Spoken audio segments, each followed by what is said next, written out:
Hola, vamos hoy a hablar acerca de anestesia en pacientes sistémicamente comprometidos. Y si ustedes reconocen esta imagen o esta imagen, quiere decir que ya más o menos estamos entendiendo el enfoque que le vamos a dar. Sí, vamos a hablar acerca de anestesia dental. El propósito de esta plática es brindar tanto a los estudiantes como yo, como aquellos doctores ya egresados, a brindar una mejor atención a los pacientes que sufran o padezcan enfermedades que pues son realmente muy prevalentes, tal como lo es la hipertensión o la diabetes. Para entender bien cómo vamos a abordar esta plática, tenemos esta tabla de contenidos. Vamos a comenzar hablando acerca de la función de la anestesia. Solamente vamos a recordar aquellas teorías que son las más aceptadas y su relación con el vasoconstrictor, ya que con esto es donde surgen la mayor cantidad de mitos acerca del uso, del no uso, de la dosis, de lo que viene siendo el vasoconstrictor. Vamos a ver si lo necesitamos también, por qué nos serviría. Y todo esto, con estas bases, vamos a poder hablar acerca de, ahora sí, enfermedades sistémicas. Vamos a ver la fisiopatología de estas y pues vamos a dar recomendaciones para el abordaje hablando de anestesia para los pacientes que sufren estas condiciones. Principalmente tenemos la hipertensión, la diabetes, la disfunción tiroidea, algunas otras como cardiopatía isquémica, embarazo, epilepsia, etc. ¿Ok? Pero antes de comenzar formalmente vamos a ver esto. ¿Para qué queremos saber esto o por qué se hizo esta presentación? Veamos este pequeño ejercicio. Imagina que tú estás en la universidad o en tu consultorio y llega el paciente número 1. Es un masculino de 48 años diagnosticado con hipertensión arterial. Él sabe que toma losartán, solo que no sabe bien el régimen que debe seguir. Decides tomar la presión y te arroja estos valores: 145/88 milímetros de mercurio. Y el paciente número 1 tiene esta condición: un tercer molar totalmente cariado donde se involucra la furca. El plan de tratamiento que tú escoges, imaginemos que es la extracción. Hablando únicamente de anestesia, ¿cómo lo abordarías? Paciente número 2, femenina de 52 años de edad, diagnosticada con diabetes tipo 2. Igual toma metformina sin conocer el régimen. Decides tomar la glucosa en ese momento y te da 250 miligramos sobre decilitro. Esta paciente tiene esta condición: una caries que aparentemente ya involucra cámara pulpar. Decides en este caso hacer una endodoncia. ¿Cómo abordarías empíricamente la elección del anestésico en este caso? Paciente tipo 3, igual un paciente femenino de 63 años, pero ahora va a tener hipotiroidismo, va a tener este diagnóstico. Toma en este caso levotiroxina y no tiene estudios en el momento. Esta paciente tiene esta caries ya cavitó, ya pasó de esmalte a dentina y decides retirarla para colocar, por ejemplo, una resina. ¿Cómo sería ahora la elección de tu anestésico? Bueno, esperemos responder esto al final, ¿ok? Regresamos a nuestra presentación y vamos a ver todo lo necesario para abordar esos 3 casos que realmente no son pacientes con una sintomatología grave o con signos vitales que nos alarmen mucho. Vamos a comenzar. Antes tenemos que recordar todo lo del sistema nervioso, pero será muy rápido. Recordemos que las neuronas van a ser clasificadas de acuerdo a su forma. Esto nada más es pues para enunciar cómo viaja un estímulo desde la periferia hasta el sistema nervioso central. ¿Por qué? Porque va a pasar lo mismo aquí.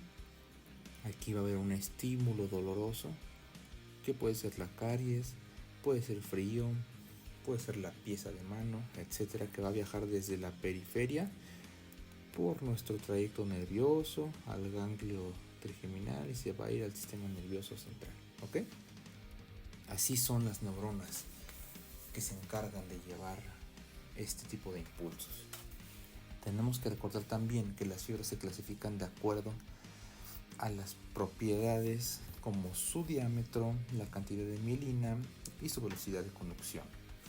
Vamos a tener que las más importantes para nosotros mayormente van a ser las A, pero en una subclase delta, las A delta. ¿Por qué? Vemos aquí, seguimos nuestra tablita. Son aquellas que nos van a transportar dolor y temperatura. También hay otras como la C, por ejemplo, que están más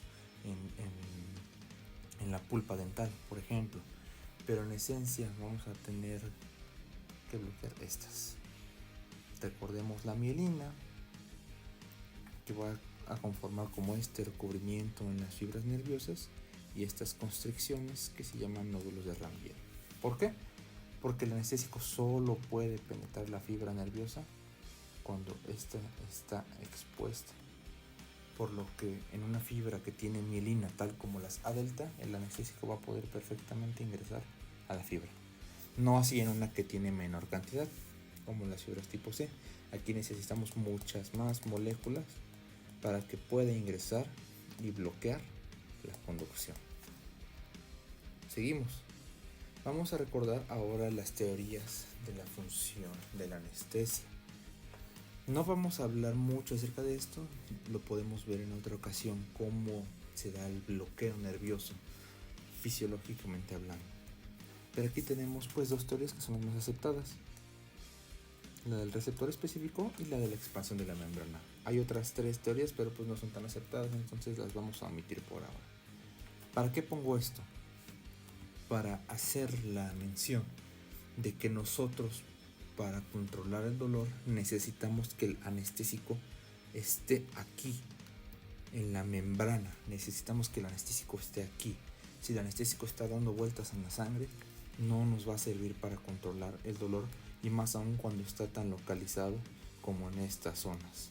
Si vamos a trabajar un tercer molar, necesitamos que el anestésico esté tanto aquí como aquí. ¿Por qué?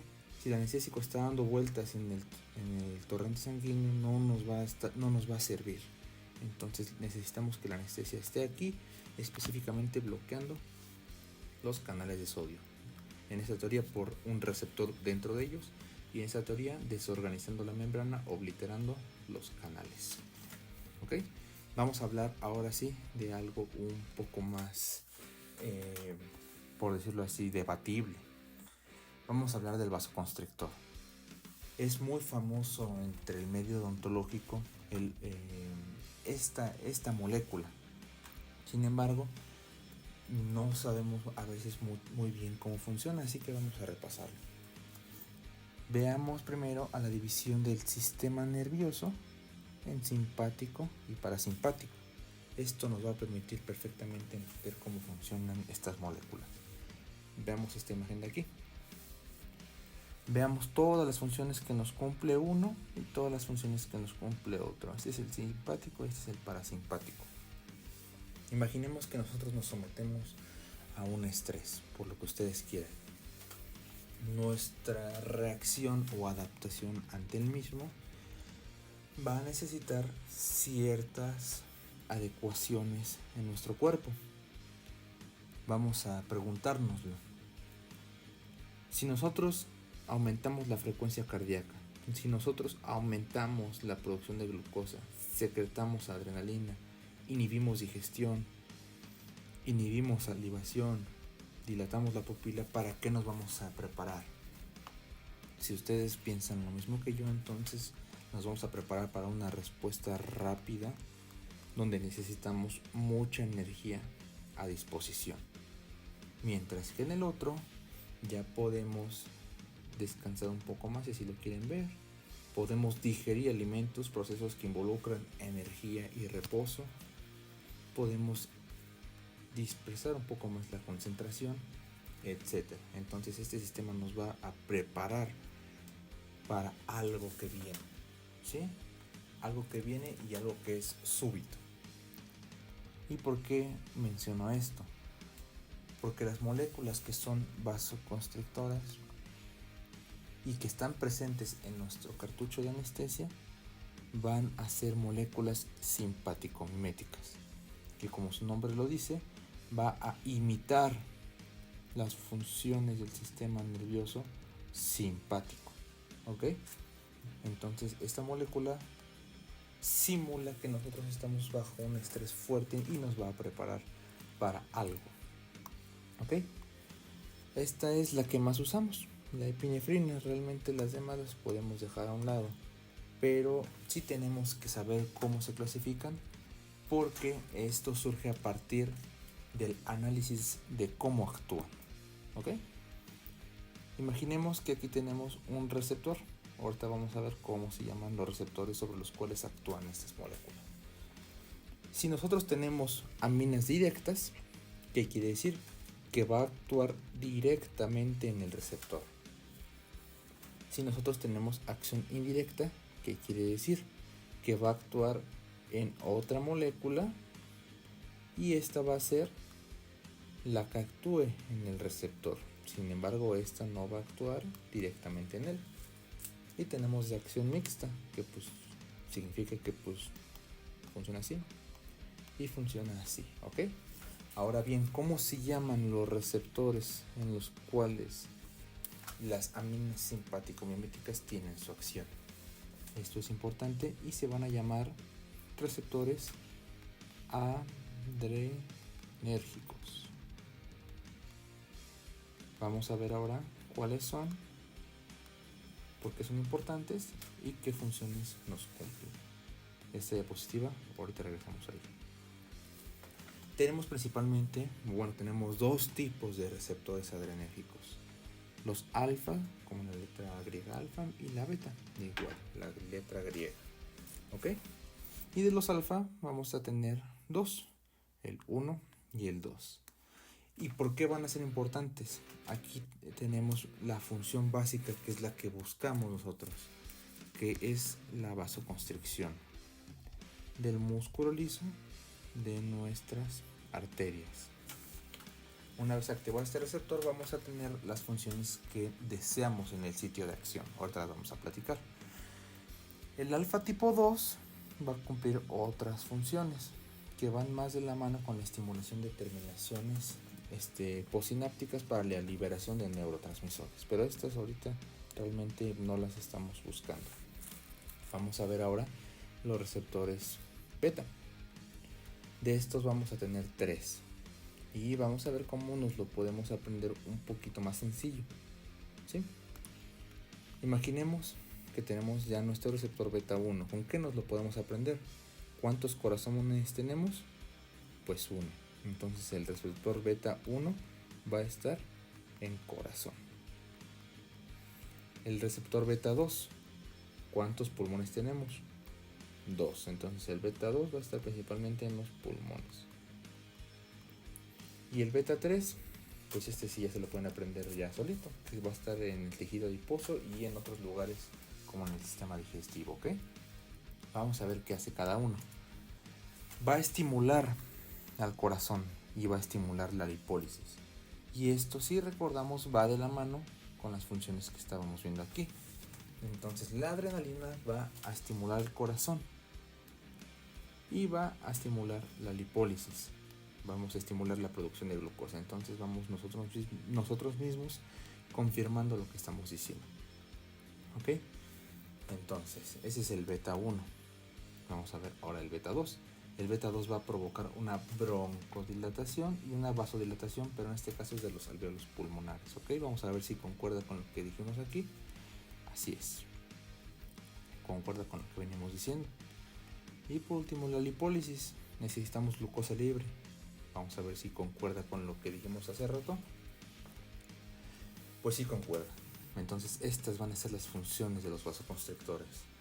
Y si alguna vez les preguntan específicamente cuáles son las alteraciones que produce en el corazón el vasoconstrictor o la epinefrina, va a ser una función inotrópica y cronotrópica. Va a modificar la fuerza de contracción y asimismo el ritmo de contracción.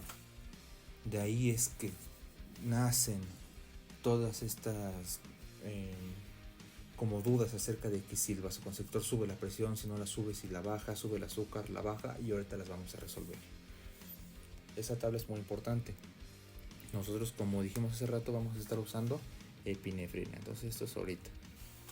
Y la epinefrina tiene acción directa y muy fuerte sobre todos.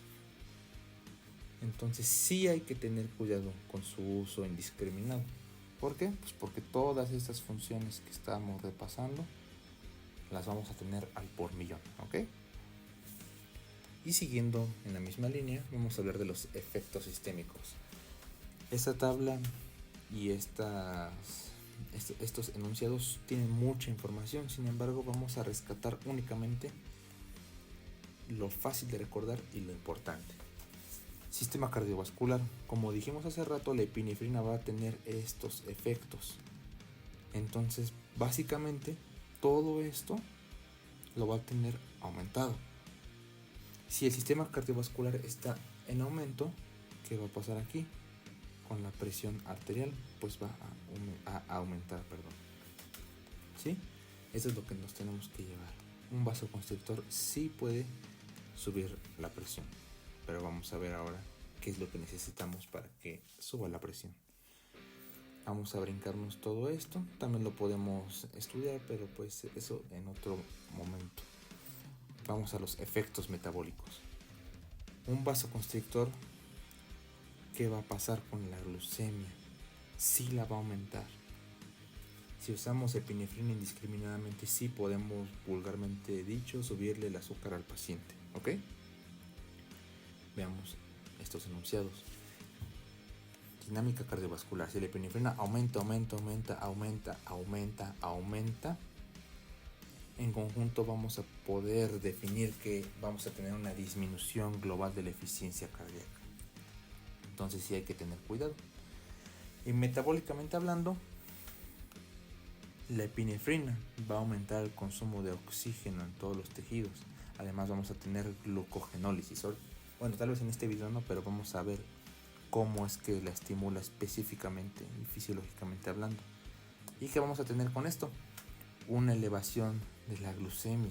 ¿De cuánto? De 150 a 200. Sin embargo, para este efecto debemos administrar aproximadamente 4 cartuchos dentales con anestésico local a esta disolución. ¿Ok? Entonces realmente los mitos sí son o tienen parte de realidad. Vamos a ver ahora cómo es que podemos abordar todo esto. ¿Sí? Recuerden por favor, y aquí hago un énfasis especial en aspirar.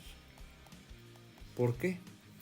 Porque todos estos efectos, para que tengan pie o tengan lugar, vamos a tener algo.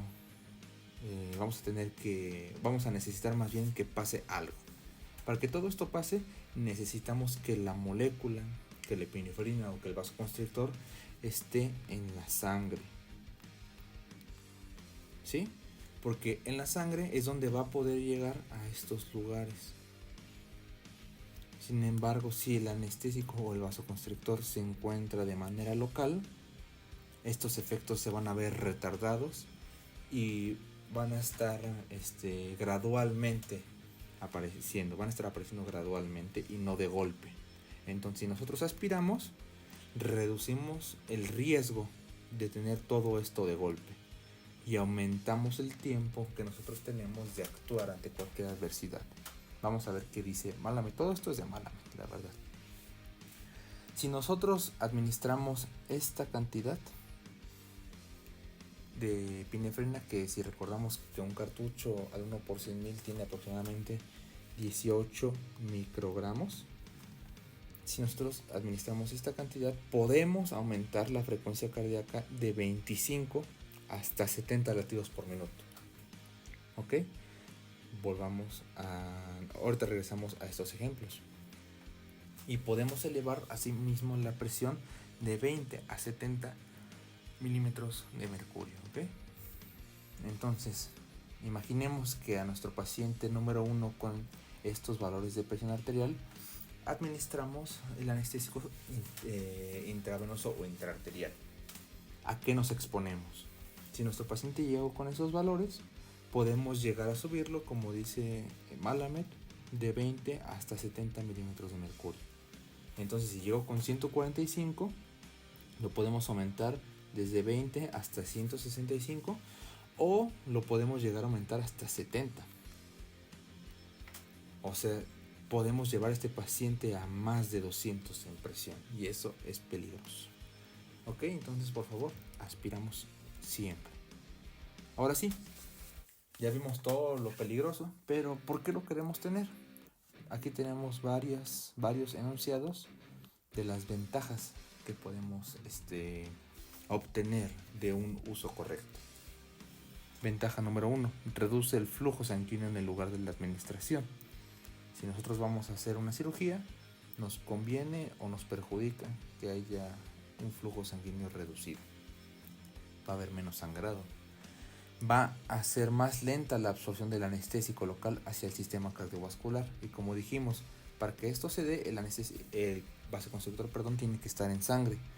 Entonces, si esto lo hace más lento, pues nos va a convenir, siempre y cuando no esté administrado en un vaso sanguíneo.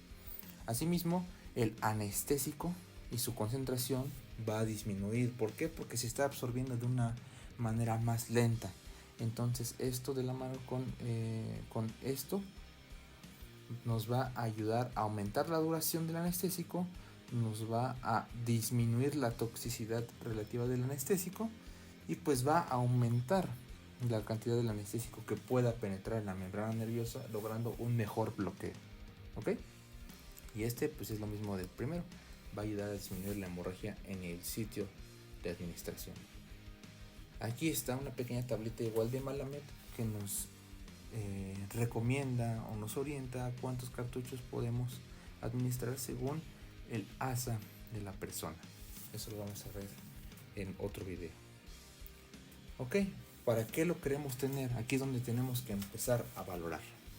Si nosotros vamos a hacer una profilaxis o terapias no quirúrgicas como limpieza, aplicación de selladores, etc., realmente necesitamos un bloqueo profundo, realmente necesitamos un vasoconstrictor, realmente necesitamos menos sangre en el lugar de la administración.